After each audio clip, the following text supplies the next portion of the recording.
We did a win, boys and girls, ladies and gents. We did a win.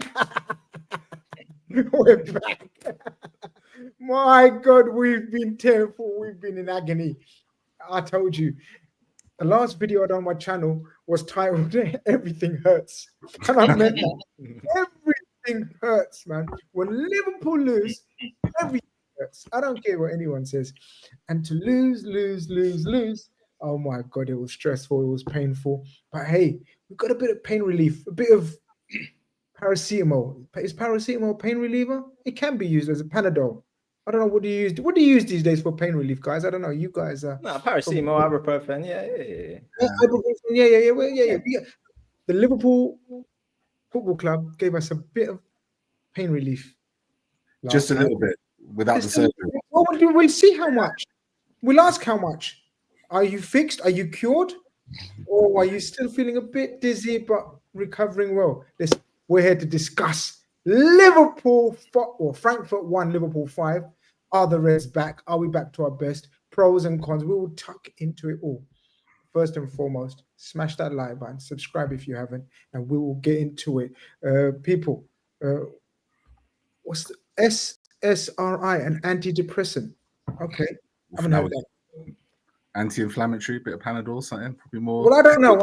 But how are we feeling, lads? Of course, I've got the panel with me. I've got Ben, I've got Cav, I've got Keith in the building. Shout out the boys. How was you feeling, Ben, before going into the game? Because I saw a lot of people saying, "Oh shit, Liverpool are playing today," and I'm talking about Liverpool fans. Dead or alive again. It's mad how much influence it has on our well-being. It was. Well, it was the opponent, lads. That's what it was. The opponents absolutely killed all our vibes, didn't it, on the weekend? But you know what, though, mate? It was a tough one for me to take that. I don't know whether it was the team or fucking what, but Liverpool were garbage. That's what was the worst thing. They didn't turn up. But thankfully, cured ever so slightly last night, and we'll get into it, I'm sure. So, yeah, all good, mate. How are you? Good, man. Much better now that we put a win on the board. Cav,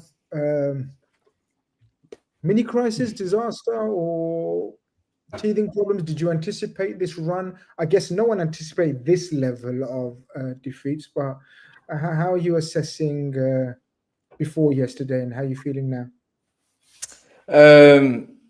Yeah, massively disappointed like everybody else leading up to yesterday's game, because whether you are very rational and think that, okay, this is a new side, a lot of change, a lot of happenings, you could accept that maybe it wouldn't be perfect, but I don't think any Liverpool fan in their right mind can accept losing 4 games on the bounce. That should never happen. You know, no matter how new a team is or how new players are, the amount of quality that's in this squad alone should mean that we bounce back after 1 loss, let alone 2. Can't even think about getting to 4. So really, really disappointed. I think it probably was a bit of a mini crisis. Maybe we're not even out of it. I don't know. But it's totally understandable why Liverpool fans would be upset about what they've been seeing, because it just shouldn't be happening. And for some players, it looks like a little bit of lack of effort and things like that, which is never acceptable. So going into yesterday's game, I must admit, I couldn't feel anymore. So you was the guy who tweeted, "Oh shit, Liverpool are playing." I was on that side. I'm not going to lie, because there's only so much pain the body will allow you to feel until you become numb. So I'm just like, Liverpool playing today. Let's just see. I'm gonna watch it. I don't control my own body in that way. No matter what, no matter where I am, I have to watch Liverpool. So I know I'm going to watch the game. But feelings wise, I'm just like, oh, whatever happens. I'm getting used to losing now. So let's see. After the game, yeah, I'm not gonna go as far as to say we're back, we're gonna win everything. But let's just remain positive with what we've seen, because there was some really good stuff out there yesterday. There was, Keith. I know you're a man on the glass half full side, but even your demeanor must have been mood slightly wavering, or was it never in doubt? I think For me, I just think that I've come to I've accepted, and I've actually said it on the show, and I've said it to you as well when we had when we spoke the G&G show, that I've kind of come to accept what type of season this is going to be, right? So it's kind of like the first 7. When did you I would accept say it? I started to accept that this is going to be a chaotic season, right? It's going to be one of those seasons when we lost to Palace, because that Palace defeat. Every single game we played up until that point was on a knife edge till the very end, every single game. So at some point, and I agree with a lot of pundits that have said that at some point it was gonna swing the other way. And once it swung the other way, I had a feeling, I'm like, okay, here we go. We don't control games. I can accept that because we're trying to play a new style of football. I can accept that. What I can't accept is at times I feel that the players who should step up, who are the leaders, who are the stars who have earned big contracts to continue to be the stars of the show at the club, should raise their game, in my opinion, particularly in scenarios like the games that we've seen. Raising your game when you're dealing with long balls, fighting more for second balls. This is what I want to see, and this is what I'm not seeing, because I just don't feel like at this moment in time this team's really the team, if you know what I mean. And I've accepted that because I think we have gone through a massive transition, and I think it's going to take a bit of time and a lot of bumps on the way before we start to really perform and control. Really control. Control is the number one thing. Coming up to this game, though, to Ben's point, it was tailor-made for Liverpool. Literally, this is a club that let in goals for fun, try and score goals for fun. They were never going to try and score goals for fun. To be fair to Arne Slot, he saw that in advance and set up a team that he would have likely have set up in the last 15 minutes straight at the start, because he knew that Frankfurt manager was going to go and take off his 2 forwards to play that game. So everybody chatting about Slot and saying he says this, he says that. When Slot says a manager changes his game plan for him, Frankfurt did it in advance. Frankfurt did it in advance, and it played into our hands. Whether that works in the Premier League, we can discuss it. Listen, we are going to discuss that because you've covered about 3 or 4 of my talking points, which is brilliant. Then he segued brilliantly into the formation and lineup. Keith put it like brilliantly. He said he put the final 15 minutes lineup from the start, because that's what we end up playing, right? Everyone was up front. Team comes out. I think we all expected Robbo to come in. I think we all expected Frimpong maybe to start. Well, I don't know if you expected that. I won't put words in your mouth. I think we all expected Ekitike to start and Wirtz probably. But I don't think, realistically, even though some of us wanted Salah to be rested, rotated, dropped, I don't think... Oh, I don't know. Did you anticipate? Did you think he's going to do that, make that call as well? Because that was the big call of the night. You know, that would have been 2 away games. Well, it was 2 away games, you know, dropped. Let's be honest about it. We saw the face of him. I'm sure we'll go into details a bit more on it. But, you know, I thought Frimpong would start. It's just a shame, isn't it? You know, gets an injury. I think the injury's occurred, mate, because he's been used as like some fucking Swiss Army knife all over the place. You know what I mean? Attacking, then he's defending, he's in and out and all that shit doesn't help. I think that's what Conor Bradley had, you know, at times throughout his Liverpool tenure. In and out all the time and then getting knocks, and that's been his problem. So hopefully Frimpong doesn't suffer this constant hamstring. I think it's the hamstring, Grizz, isn't it? Yeah. Hamstring. But I'll tell you what, mate, you know, they really needed that. The manager needed that. Tell you what, mate, you know, and we're still not out the woods yet. You know, the league game is coming up, and fucking hell, it's out. For me, it's as good as last night was. We take all the positives. Cav's just said that you've got to take it as it comes. You know, we played some amazing football last night. I think it was the night that the world wanted to see these 3 players, Ekitike, Isak, Wirtz, you know, and this is the future of Liverpool, Chris. This is where we've got to go, and we got a glimpse of what afterlife's going to be after Mo Salah departs, and, you know, I think it'll be a lot sooner than people think. But I just thought they showed the stuff last. They oozed class, do you know what I mean? And do you know one thing we've said on the pods? We haven't been scoring enough goals. Been a bit unlucky as well. Mate, they got out there and absolutely battered them because they went 1-0 down, mate, and their heads could have massively dropped. And do you know one thing as well, Grizz? We could talk about the front line all night, but I think the skipper and Kanate, them goals will do them a massive favour, you know, going forwards. They've had a lot of shit on the name. So I'll be honest, Van Dijk at that Man United game, I think that's the worst performance I've ever seen Van Dijk have for Liverpool. I thought he was garbage. Wow. You never really say that though, Chris, especially at Anfield. Remember the mad stats Virgil's had? You know what I mean? At Anfield, where he's hardly lost a game in the league and what have you. He looked like a schoolboy out there at times, didn't he? I think he got caught out with some of the formations where he didn't know whether to come or go. And I just think, mate, it's what the manager builds upon this, Chris. He's got to, if he changes that team drastically on the weekend, that's where all the shit's going to come back on his name, in my opinion. But good night, and we move on. And hopefully, it's the next one I'm really looking at, because we can't have a great night and then do shit, in my opinion. So we're going to get into Brentford and obviously see the repercussions coming off this, how they're going to affect Brentford and what could be done, what should be done, and give our opinions on it. Cav, lineup wise, good to see Ekitike get a start. I haven't heard your opinion on him so far. For me, he's been the absolute shining light for Liverpool, alongside Dominik Szoboszlai, of course. But the rest of the lineup, was you slightly surprised Gakpo gets another start? Gomez still not trusted in case he breaks down and we're left with only Ibu. He's got a few tricky situations to deal with, hasn't he, selection and headache-wise? Yeah, look, at this point in time, Slot has dug himself a bit of a hole with all of the drastic changes, especially in-game, throwing the kitchen sink at things by throwing all your forwards on, and in my opinion, too early at times as well. He's trying everything, so then you go from wanting a manager to try things to actually wanting your manager to do a bit less and just try and keep some consistency. Even if things aren't working out in the game as we would like, it's never going to work out in the long run if you continuously keep changing things. So when it was coming into this game, I was intrigued by his lineup because I didn't know how to feel about it. I didn't know whether to stick or twist. Do you stick and get the consistency, or do you twist to try and land on a lineup that gives you what you want? And it feels like at the minute he can't do anything right. But when I seen the team sheet come out, it wasn't unexpected because he has been changing the side for the Champions League games. And I think that it was so obvious that he needed to play Ekitike, especially because he's been one of the standout players this season. He's really kicked off his Liverpool career well, despite everything being quite unsettled. And he's just got so much energy and so much effort and fight and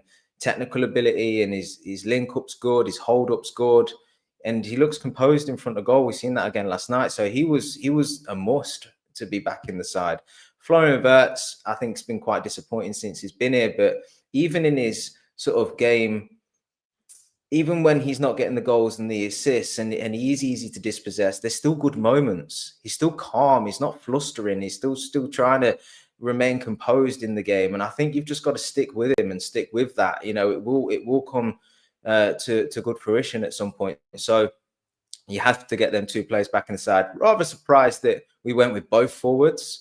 It leaves a little option off the bench. I know Chiesa comes on and can do a job, and Salah's obviously still there, but it is still a risk playing both your strikers from the off. But overall, I like the team. I like the shape. I'll be honest with you. I know the lineups were put out at the start of the game. I weren't sure if that's how it was going to be. Wirtz on the right, whether he would drift in field and just leave that right-hand side so exposed, especially if Frimpong's bombing on. So it came with a lot of risk, that lineup. And I think at the start of the game, I'm sure we'll get into a bit more. Start of the game, we kind of seen it work against us, where everybody's drifting into the same areas. It's a bit congested. We're not a tick-attack side, or certainly not yet. We're not that great in ball retention at the minute. So it was disjointed. It left a lot of space to be exposed. But then we started to build into the game. Then we started to figure it out. And that lineup suddenly started to show what I think Slot intended from it. So, I think just in a period of time, we're not quite knowing what the right thing is, to be honest with you. But yeah, look, as these players, like what I opened with, these players are good enough to make anything work, if you like. They just got to stick to task. And that's what they did in the end. Keith, that's what Cav's. I agree with Cav in terms of. Do you remember we've spoken about Slot needs to go back to basics, but then we know he's quite an innovative manager during games. He likes to tweak formations, change players' roles, etc., etc. And we've come to a place already in the season where we're demanding simplicity almost, or back to basics, but our team is not made up of basic players, if you know what I mean by that, guys. Like, we've got complex, highly technical, skillful, big players now. It's not a basic team made up of basic players. This is a formation. Everyone every week knows this is the formation. We play different formations, and all the players pretty much can play different roles. Now, I want to start focusing on two players purposely that I was the most excited to see, and that was the double pivot of Jones and Gravenberch. What did you make of them as the game progressed? Because look, we conceded the first goal.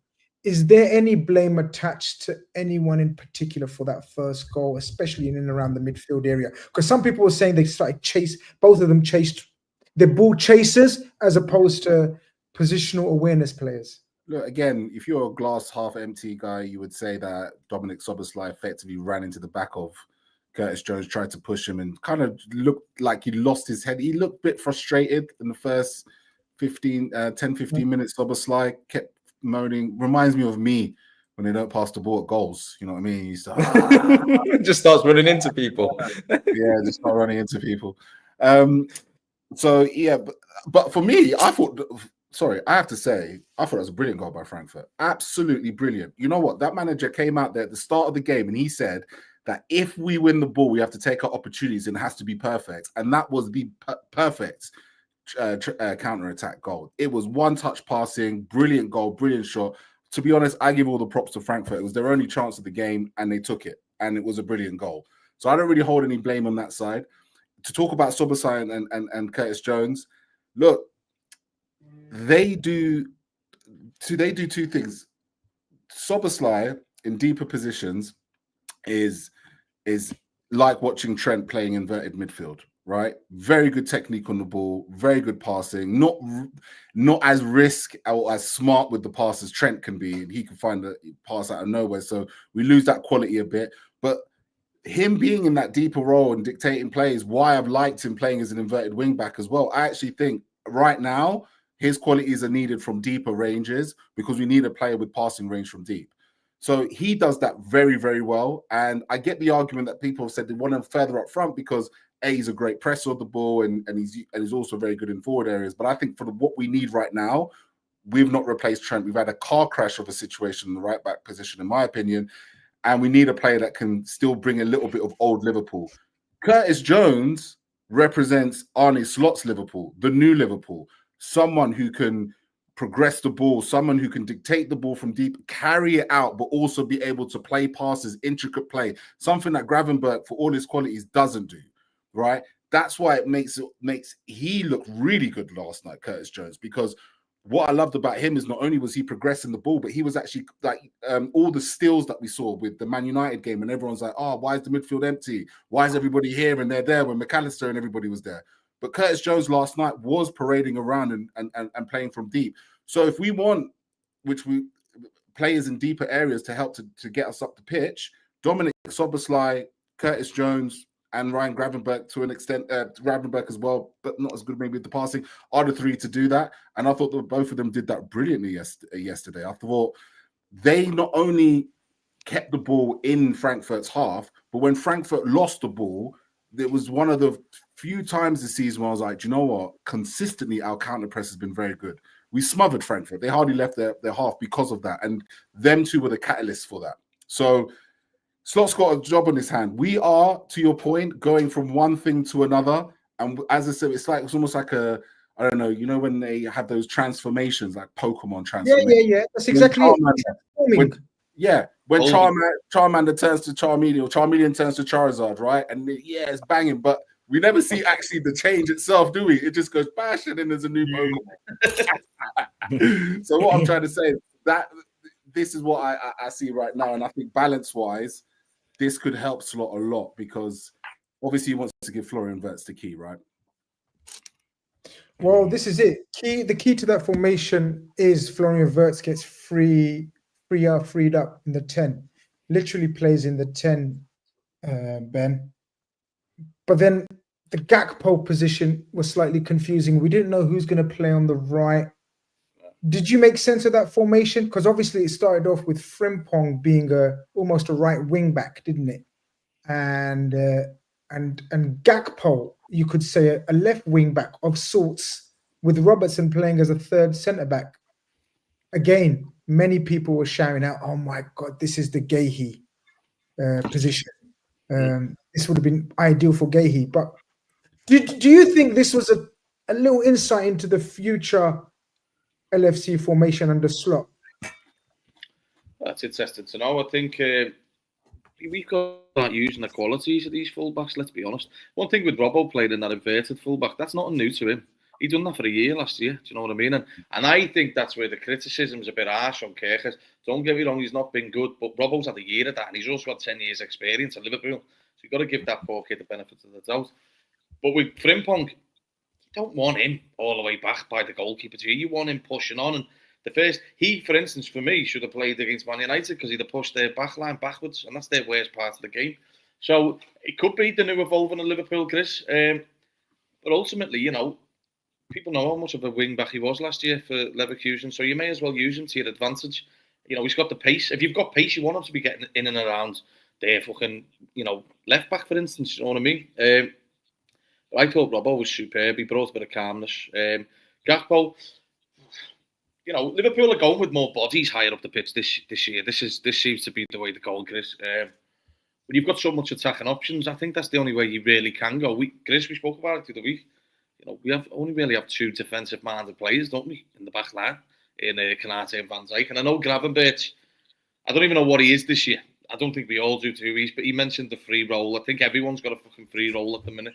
Everyone's got a free role. That's true, isn't it? Hence why the result was big and just played footy, do you know what I mean? You know, it's like, on paper, it looks like a little rondo, doesn't it? All in a circle with two in the middle. But the problem is, I think if you've got... This is where the midfield has got to get used to it. If you're going to play that sort of formation, the two in the pivot need to constantly be playing all the time. Otherwise, they're never going to get used to each other. But I thought it was impressive, Chris. I did. I thought we played our best football. We looked energetic, quick. Do you know what it was? The passing was so much better. I think we've been shite at passing the ball this year.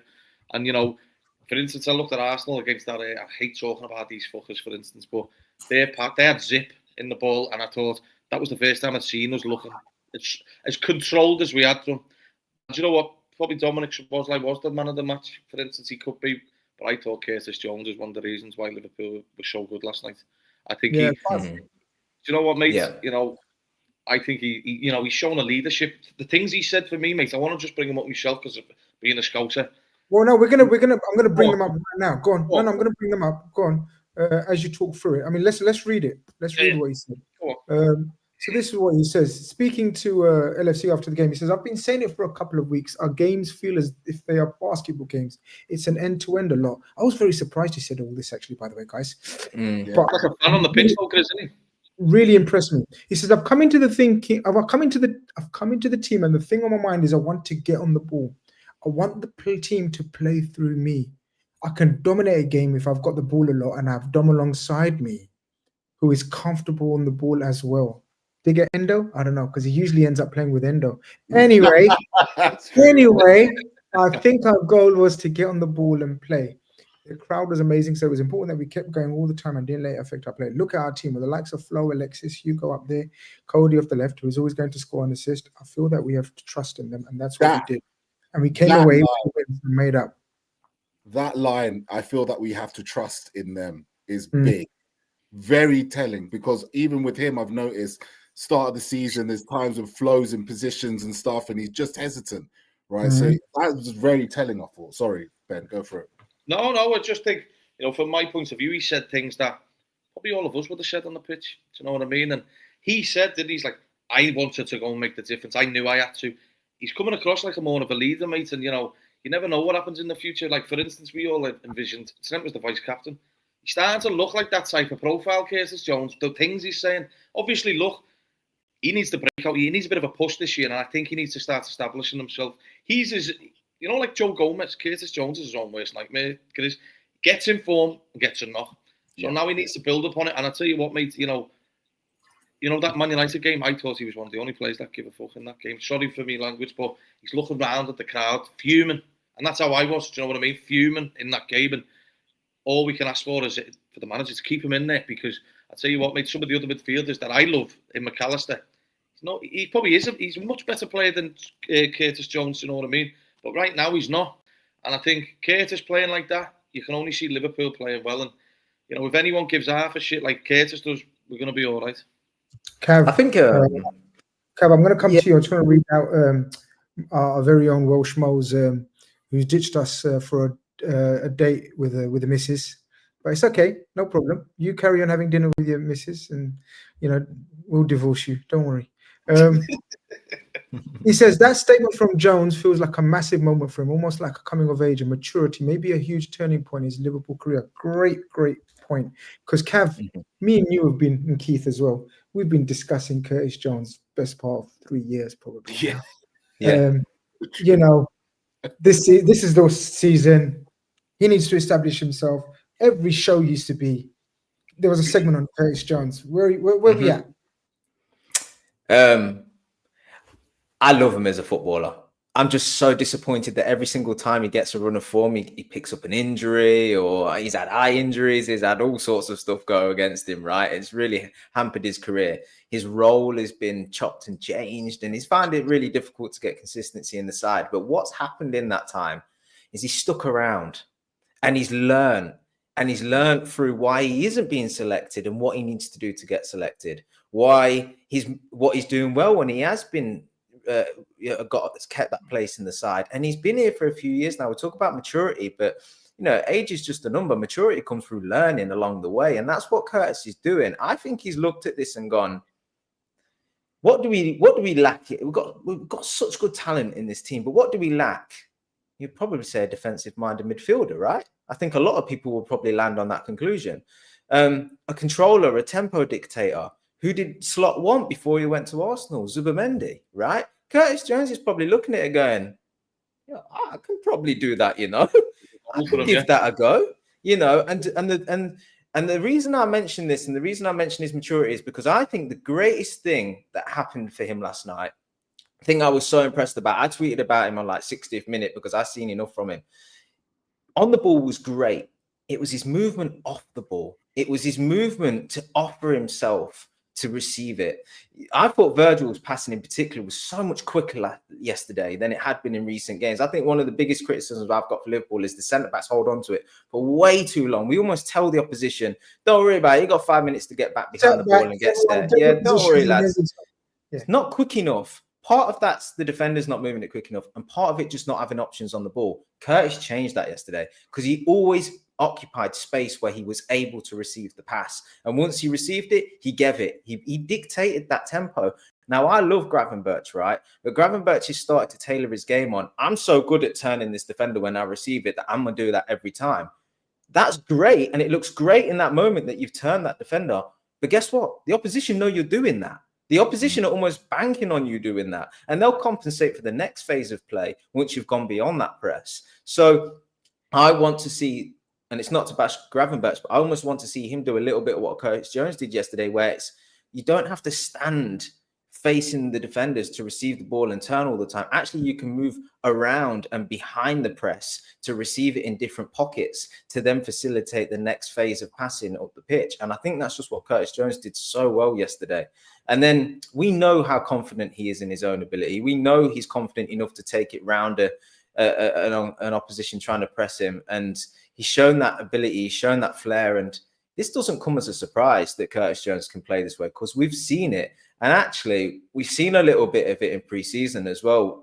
I actually thought him and Wirtz had a really good relationship. A bit of a standout of pre-season, actually, for me, was that those two seemingly had a good understanding. And one of the reasons I was so excited about Wirtz coming into Liverpool was that I felt that his dynamism and his coolness on the ball would bring this out of all the other midfielders.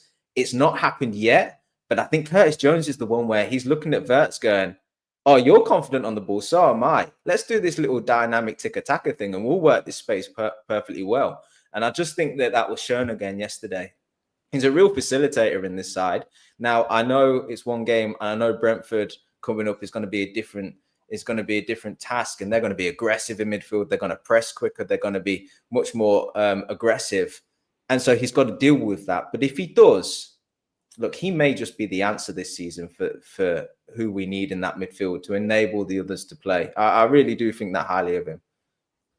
Keith, anything to add or subtract or equate with that? Because I'm Cav put it very, very well there. I think the world's his oyster, and I've been saying it for a little while. He frustrates and all of that business. But if you drop him 20, 30 yards, that's what he can produce. Because I think the frustration lies in the final third decision making. The frustration lies in the final pass, whether he should shoot, pass, keep possession, whatever. But when he's deep, he's almost by default have to keep the ball moving because that's the position he's in. Do you understand? He has to progress the ball because he's the first person receiving it from the defense. I think the future is there for him for a deep lying tempo setter, whatever the new tactical words are, right? I don't know. You probably know more what the words are these days to describe a fucking deep lying playmaker. It's a Vitinha role. That is the role that I believe that Jones can facilitate and what Arne Slot is looking for in that midfield. I 100% believe it. I believe the thing with Curtis Jones, you mentioned something about like the finishing and the passing and his decision in the final third. I think what is even more frustrating is that when he gets it right, it's world class, right? When he gets the run right, some of the goals he scored, brilliant. I thought the goal last season against Chelsea, for example, where he makes that last ditch back post run, knocks it in, that wasn't Curtis Jones going backwards. When he was involved with the goal in Newcastle away last season as well, I believe he scored. I think it was a banger as well, right? Like Curtis has got everything. Sometimes he just doesn't do it. Like if he just did it at that moment, he could have more quality moments. He probably have more assists. He probably have more goals. Again, I think that's genuinely just a confidence thing. If Arne Slot can believe in him, the way Curtis Jones is talking right now, that may be happening because this is the most confident I've ever seen him talking. And clearly Arne Slot values him a lot because you never hear anything about Curtis Jones even being remotely close to being let go, sold, whatever. Like you don't hear any murmurs at all. So to have what you said there is boom. If he can get this run of games, he gets more confident, timing becomes even better, etc., etc. Like he's taken McAllister's place. It's done. He's taken his place. Well, his partner in crime on the night, Szoboszlai. For me, I mean, we've lavished praise on Curtis and rightly so, but I thought Szoboszlai was man of the match, Ben, because in that first instance, he was supposed to cover that right back area when Frimpong was moving on. Yeah. Then when Bradley comes on as more of an orthodox fullback, he reverts to a double pivot in midfield. That pass in the first half, lads. So we go 1-0 down, and then I think Szoboszlai takes over the game in a way that I haven't seen before. Now, I'm going to caveat that with they weren't very good, lads. They weren't very good. Oh, sorry. I just got something to say on it as a side note. It was great product placement by my company yesterday. Do you not see the shirts? Indeed, sponsor for Eintracht Frankfurt. Yeah. And it might be a good omen because Indeed also sponsor Brentford's training kit. So if we lose, it's on you. Ben, I look, as I said, I don't think Frankfurt, I think they were the ideal opposition for us. I think they were cannon fodder the way they tried to play with us against us. But still, you can only perform and play in whatever role you're given. And every game, this guy plays about 4 different roles for us. And guys, I've been saying it for weeks. For me, he's one of the first 3 or 4 on the team lineup, man. I don't give a shit where he plays on that pitch. He's got to be in that team.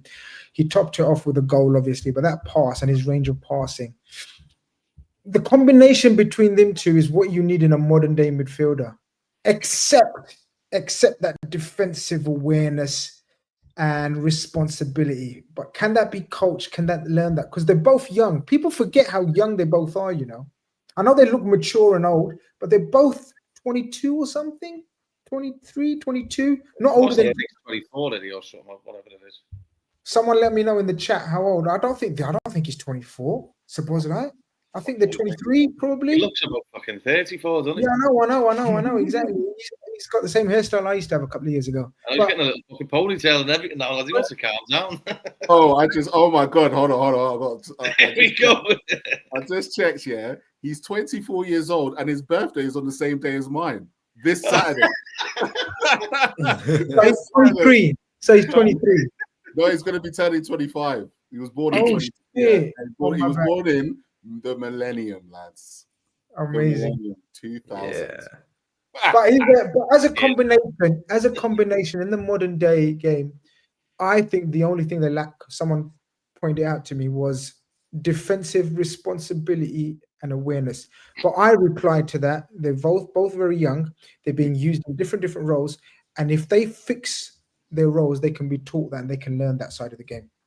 Yeah, I think, for instance, Szoboszlai, I think at times he can cause the manager a little headache because sometimes there's nowhere to put him. Do you know what I mean? And he starts to use him as a coverage player. As we've seen at fucking right back. And I don't think that does Dom any favours. Last year is probably his biggest criticism, wasn't giving any assists and shit like that, not enough goals. So you don't want us to be utilising all different roles, do you? I think last night was one of his best games for Liverpool. And Grizz, you're right, they're not very good. They're shite. I think their 3 games, it's been 5-1. Not all defeats, of course, but I mean, fucking hell, it's like a basketball score. You say that, So they did beat Galatasaray. They did beat Galatasaray. I know. Do you know what, mate? We should have beat them as well. They're fucking crap, aren't they? Let's make no mistake about it. Let's call it for what it is. They're garbage. However, you can only beat what's in front of you. They were kind of tailor-made for us. I think it was the perfect game for that midfield too to get into, Chris. Getting out there, running the legs, get the ball moving. It's the most comfortable I felt watching us last night. And I think, mate, I've been fuming at us the way the turnovers and all that sort of shit. But I just think them two bounced off each other. And it's, I've seen one of the comments before saying Gravenberch comes back in. Maybe he does, right? But I actually wouldn't. If he's had a knock, let him have a little shit out for a minute and let these two have a good go. They right now are probably the two most energetic midfielders right now to play the pivot role. McAllister looks like he's running through fucking toffee, do you know what I mean? So he can have a little sit down for a minute. And you saw the difference when he came on. We started looking a bit shitter, do you know what I mean, when he came into the game. And I just think, the one thing with Dom, mate, let's make no mistake about it, sometimes he frustrates me because I'm thinking, you need to offer more. We know there's a top player in there. He's got one of the best shots in the club. I don't think he shoots enough. Look what happened last night. He finally has a dig at the ball back at the net. Do you know what I mean? Waits can have that little assist, even though it was fucking crap. Do you know what I mean? But at the end of the day, it is. We take every stat as it fucking comes at the minute. Do you know what I mean? Since we get bombarded with crap from the media. But at the end of the day, Grizz, he's a top player. Szoboszlai. He's a leader, captain for his national side. Jones is becoming that sort of player. I think he looks at some of these players and goes, "Fuck, I need to stand up here because." Let's make no mistake about it. I think Jones could definitely be a vice captain or captain in the future if he cracks on and has a good season because, you see how much it cares to them. Do you know what I mean? And I think Szoboszlai does as well. I've noticed in the last couple of games, he's getting frustrated with people. One thing I seen as well, Chris, the other day in the Man United game, and I was made up with it, Curtis is screaming at fans, and I love that. So these two need to carry on. I'll be honest, mate, if the manager touches that pivot on the weekend, I'll be fuming with him. And do you know what? He deserves it. Unless you win. I'm not going to the lineup. I was just saying. Yeah. Unless you win. Cav, moving to the, I guess, probably one of the most controversial figures of second. And we'll come to the other one. One of the two that we're going to discuss next. Or maybe we can discuss them as a pair. Wirtz and Isak start. I'm not sure if it's for the first time, lads. Maybe, no, they started before together. They started against Palace. Yeah, he did, yeah. They started against Palace, I'm sure. Did Wirtz start against Palace? I'm sure it was. He played in the box midfield, didn't he? Okay. Contrasting games, Cav. Understandably so. Isak is still not looking as sharp as we would like him to be. Wirtz looked much sharper, though. And if you're doubting his ability, then yeah, maybe football's not for you if you don't see it. I think, yeah, exactly that. Jesus, if you don't believe in somebody like Florian Wirtz, I don't know what you believe in, to be honest with you. Yes, we've not seen Florian Wirtz of the Leverkusen, days yet here at Liverpool, but it will come in time. I think just sticking on Wirtz for a second, Liverpool are, how do I put this?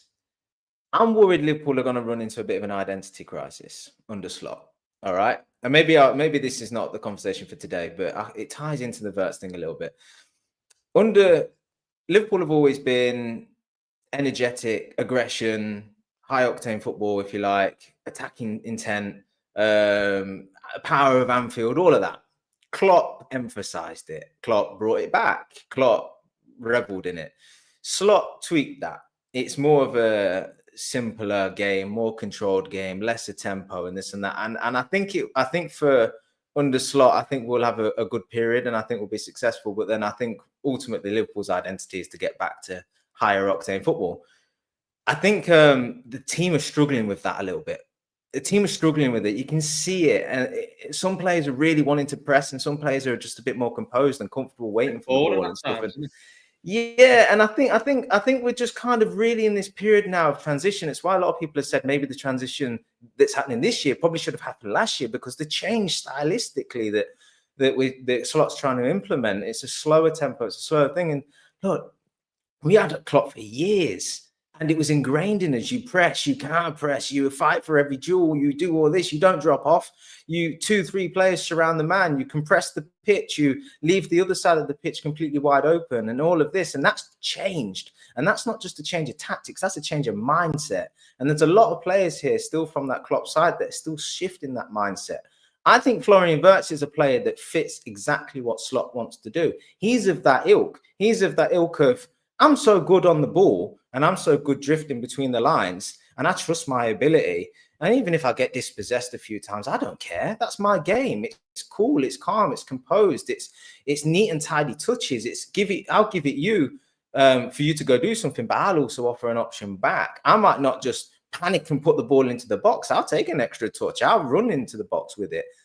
And everybody else has got to get on that wave. This is not counter-attacking, transition as quick as you can. This is not got to get the ball forward with one direct Trent pass. This is not, you've got to finish it first time. It's more calm, controlled, 2-3 more touches, 2-3 more passes to build up. It's give the ball, get it, pass and move. And when the team starts to play together more and starts to get in tune with that and the rhythms there, Florian Wirtz is going to flourish. Florian Wirtz can only be the player that we know he can be when everybody around him understands what he's trying to do. And that's why, for me, yesterday's game was so great to see, because I feel like he had players around him that kind of understood it better. Curtis Jones wants to play that way. Ekitike's link-up's great. You know, Isak had a role where he was more having to stay on the shoulder, which is fine. He had to stretch the opposition. But Szoboszlai's doing all the running around, but he's there to really get it, win it, give it, you know. And I just felt like he was surrounded by teammates that kind of were on the same wave with him for a little bit, which is why he looks so much better, you know. And I just think that we just need to get that consistency, and you're going to see a great Florian Wirtz in the future. You really are. So I've got no doubts about him, and it was good for his own confidence that he got them assists yesterday and had a good game. Isak, look, I'd like him to have seen a little bit more. He's had chances. He's not finished well. But that's okay. That's fine. You know, I'm sure, again, that will come in time. You can probably recognize that I'm quite a patient Liverpool fan saying all of this. He did what I think was required of him yesterday. And I sort of just said it. He had to stay on the shoulder. With Wirtz dropping in the space, Ekitike dropping in the space, Gakpo, who likes to cut in, Curtis Jones, who's happy to carry the ball, Szoboszlai, who's a willing runner, it could have become so congested that you needed somebody to be selfless and just be like, look, if I get 5 touches in this game, that's fine, but my position needs to be right for the team. And that is on the shoulder, pushing them defenders back. And you've seen it with the chances he got. There were just little dinks over the top. That touch from Szoboszlai's pass was sublime. I thought the keeper done well because he was in his face before he knew it. So it was a great touch. He couldn't do more. And then that was the only type of finish he could have done because the keeper was out. Of course, maybe I'd like to think a month down the line, he might have taken it around the keeper with his second touch. But the second shot, I was really impressed by. That's more of the Isak that we saw at Newcastle, because that wasn't an easy chance, but he's on on target. Doesn't miss the target. Yeah. It was very Shearer-like. Shearer finish, bang.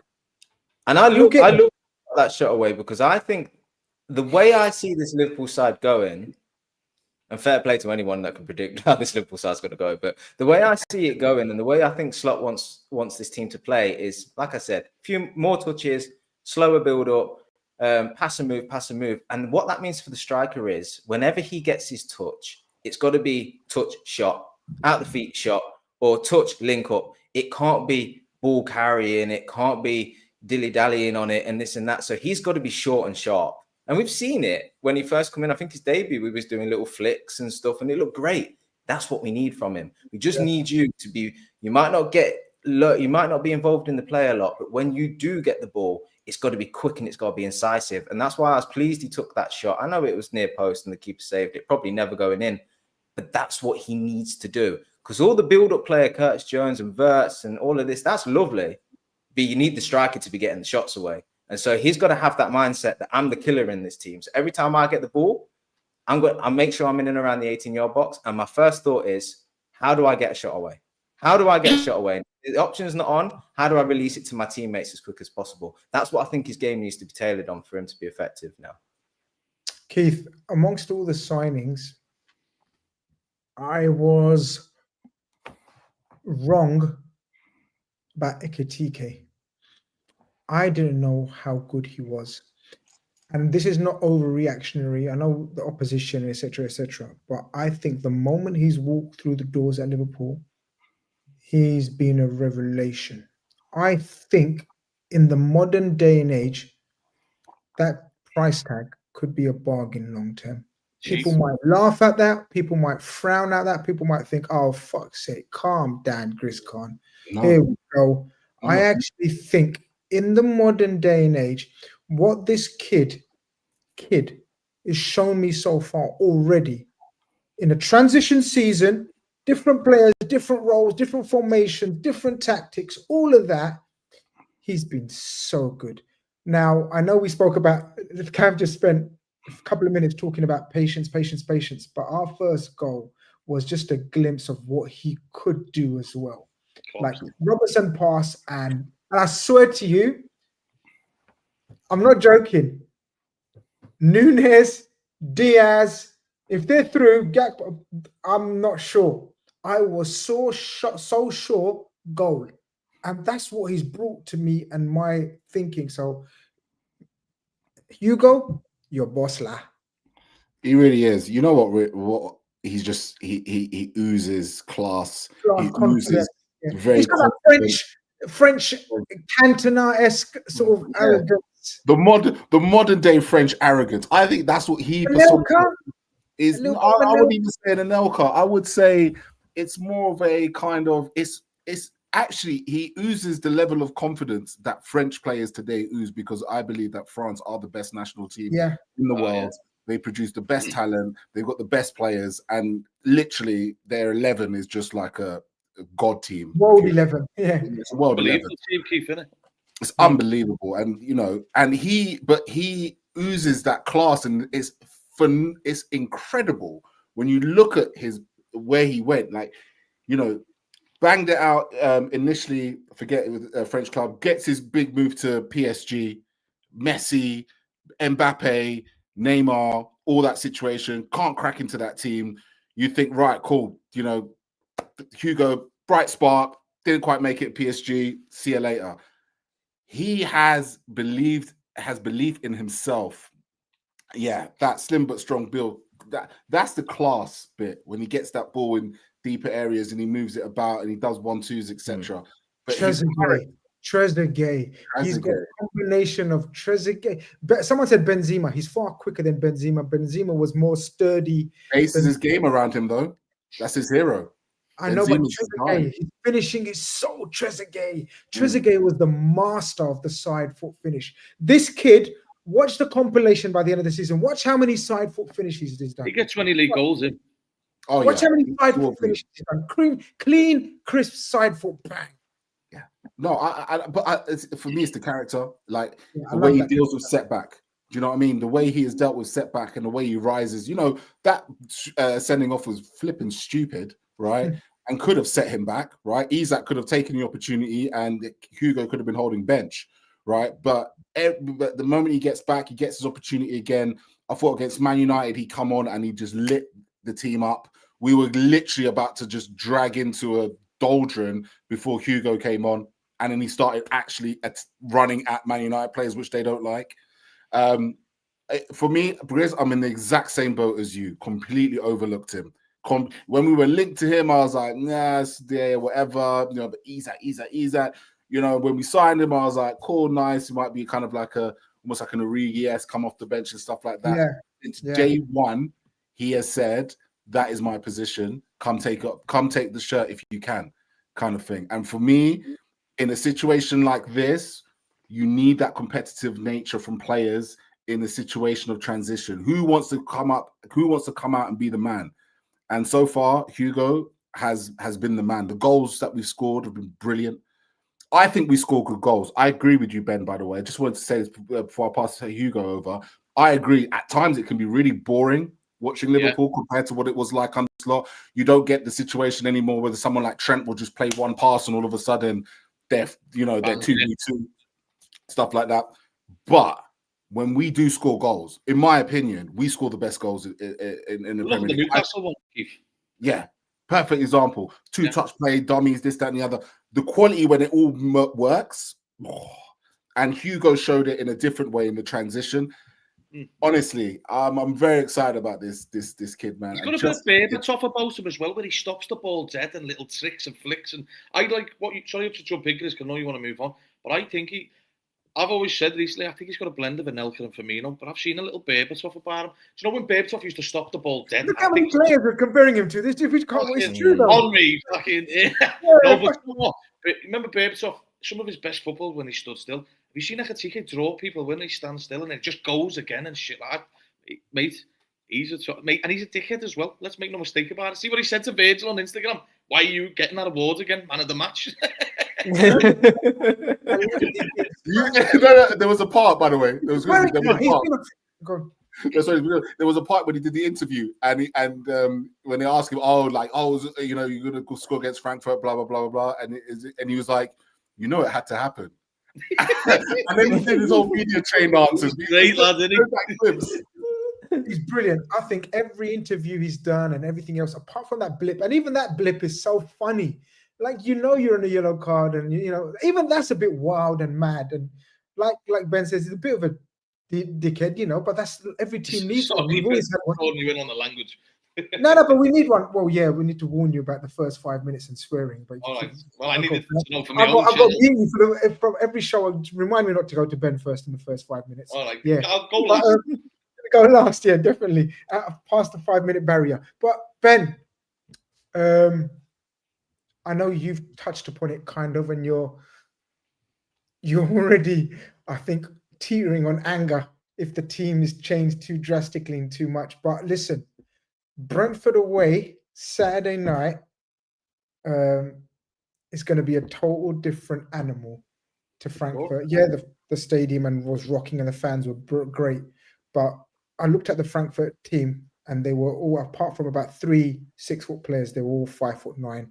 And I thought, yeah, we're going to bully these. It's going to be the total opposite. Oh, by the way, I'm in hospitality on Brentford Saturday, so that should be fun and games. I'll send you pictures of my menu. You're at the hospitality, yeah? Yeah.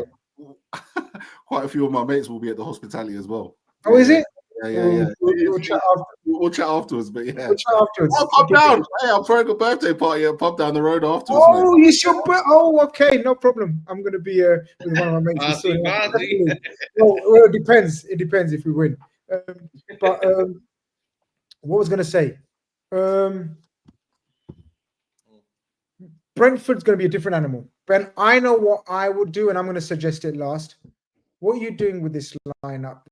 How confident are you not to adjust to them and play our strongest team, or do you think it should be horses for courses? Where are you at with the selection?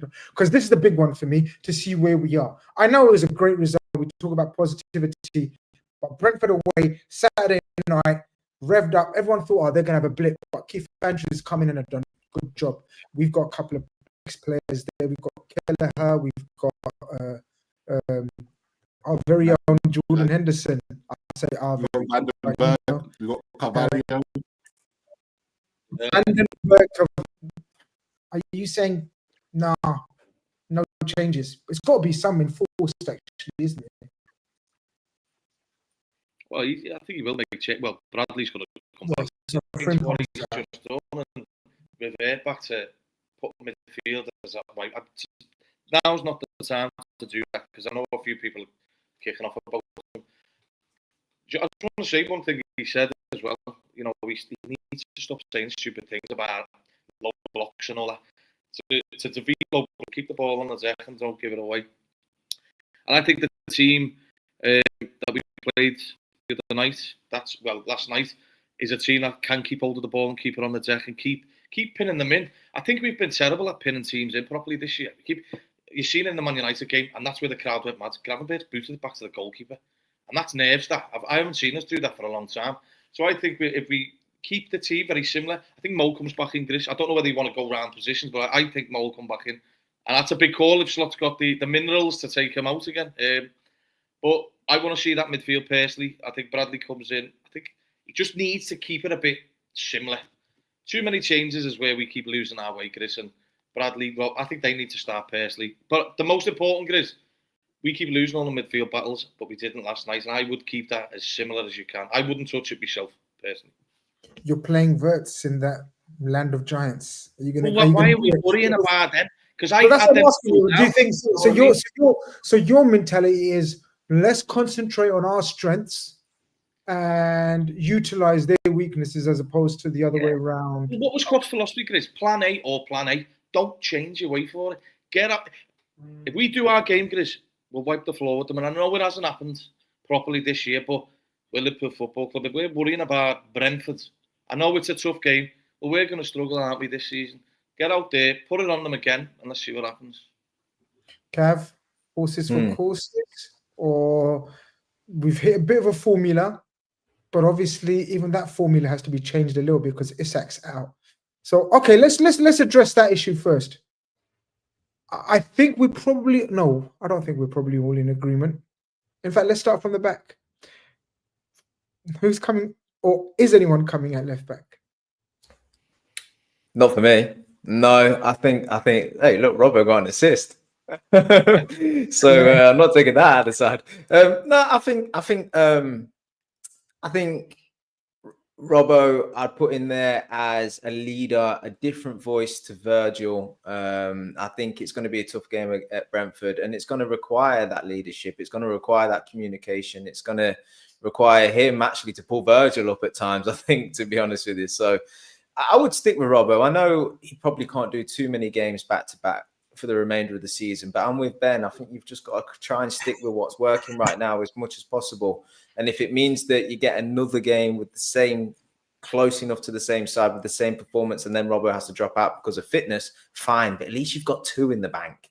At least you've got something to build on. I wouldn't be chopping and changing. So I'd leave Robertson in there, and obviously Bradley's got to come back in for Frimpong because that would be forced. There is a question of whether you do Gomez, but for me, I think you've got to go with Bradley, to be fair. Midfield is the big one. I'm hoping that he's available. Gravenberch. After we've lavished praise on the three in midfield, what are we doing with probably last season's Player of the Year? Oh, I agree with Ben. Listen, what's the point of rushing him back, right? Gravenberch done his ankle before, and he ended up being out for ages. So let him rest. Give him the week off, if anything. Have him on the bench if you can, and let's try this out. Because if we get the same performance that we got the previous season, then Arne Slot's just stumbled on something, and it may be a case of Grav's going to have to adjust his game to fill in for either player, or they can just run with it. I'm with Ben. I don't like chopping and changing, particularly in areas where you need partnerships. And I think right now, Dom, Curtis, and Verts, in what Slot is trying to achieve right now, is perfect for him. Gravenberch, at the moment, like Cav alluded to as well, always trying to effectively progress the ball through dummies, not the greatest dictator in terms of passing, etc. Okay, he's got his qualities that will come good, but if this works, make it work at the end of the day. Grizz, I've got something to say. For me, when it comes to the team, it's completely fine, but it's something that we didn't really touch on in this, and something that I would love to touch on in the future. I want goals from set pieces. I want, at that game, a minimum of a goal, because I know that Kelleher, for all his qualities, is absolutely terrible in the air. Oh, wow. Right? He is terrible in the air. He's got flappy hands, And you know what? I've got to be in my bonnet about set pieces, because set pieces yesterday is the reason why we won that game comfortably. It took us from 1-1 to 3-1, right? And it ensured that we could then go ahead and play our football. We are absolutely diabolical at set pieces for the size and experience that we have in this team. And we need to do better in winning that goal. Everyone's saying about Arsenal and how good they are at set pieces. When we won the league under Jurgen Klopp, we scored 19 set pieces.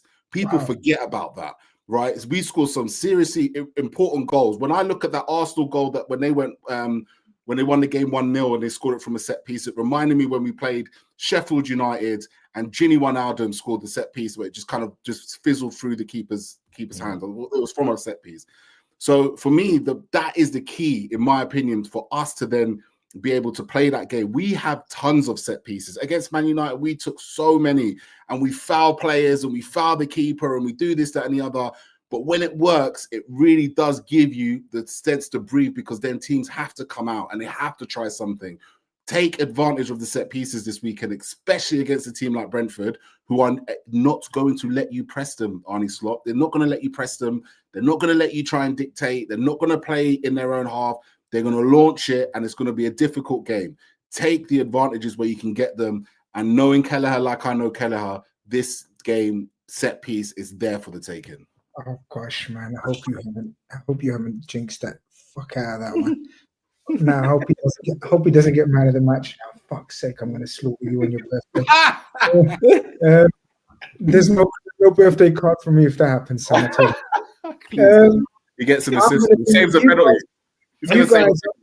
You guys, I'm so sorry, but I'm going to be an absolute shithouse.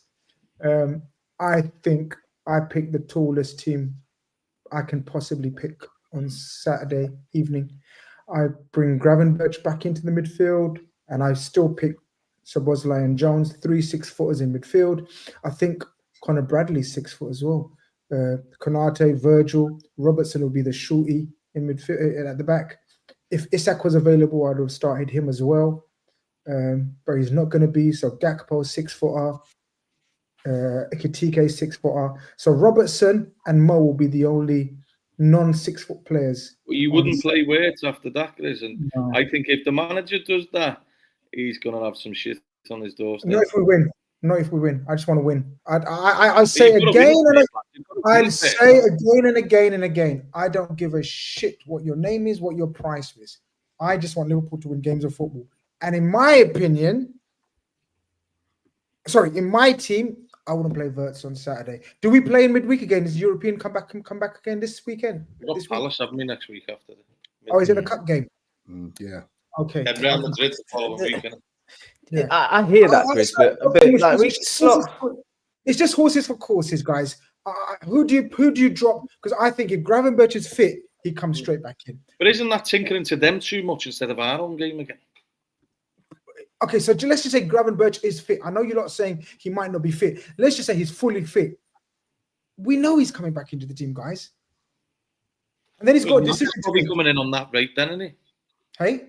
Macker will probably be coming in at this rate, then. This is the point, and we haven't got time to discuss it now. The life and form of Macker. But we'll discuss that. It depends on the selection. If Macker and Wirtz get into the team, both of them in the team on Saturday. I can't see how we can think that, honestly. This is my point, Cav. Nah. Do you know what? I'm totally with Ben here. You got to stick to what you do better. And look, I'm all for giving these teams that play like Slot is banged on about that Newcastle game and how much the ball was in the air. Yeah, Slot, what you failed to mention was when the ball was on the ground, the better football was being played by Newcastle. They played better football on the ground than we did. So, look, if it means we lose, we take a risk with the set pieces and stuff, which there might be 10 or so in the game, but we control the ball, they can't get near us, and we're passing and passing and passing. Look, even if we get out there with a draw, it's something to build on. We can't keep chopping and changing week by week. We're going to get nowhere. And look, Grizz, I'd go as far as to say, if we're gonna tailor to every team we come up against in that way for the rest of the season, we won't even get top 4. No, we won't. Luckily, hopefully Slot agrees with you lot. The chat all agree with you lot. They think it's a shit take from me and a cowardly take and a proper shit ass take. But it's my take. And that's how we're going to end the show. Let's see what happens Saturday. As I said, I hope Wirtz plays and smashes the shit out of the game and becomes man of the match and the world star that he is. I just don't think he's going to be selected on Saturday. That's just my opinion. I think if Gravenberch is fit, a lifeline would be if Gravenberch isn't fit, and then it's a choice between Mac coming back or Wirtz coming back. And I definitely want Wirtz ahead of Maka. I definitely want Wirtz ahead of Maka. But that's another chat for another show. Time's flown, man. Man, hour and 5 minutes. I've got to get ready for Big Six now. Thank God we won, so the hyenas ain't got no meat to get into this week like they did last week. But thanks, Cav. Thanks, Ben. Thanks, Keith. We chat next week. We chat in the group and we'll discuss what we need to discuss for the next show. Rest of you people tuning in, thank you very much. Another entertaining show, another lovely show. Love chatting to you lot. Love interacting with you lot. Up and onwards we go. Take care. Peace, love, and tranquility to you all.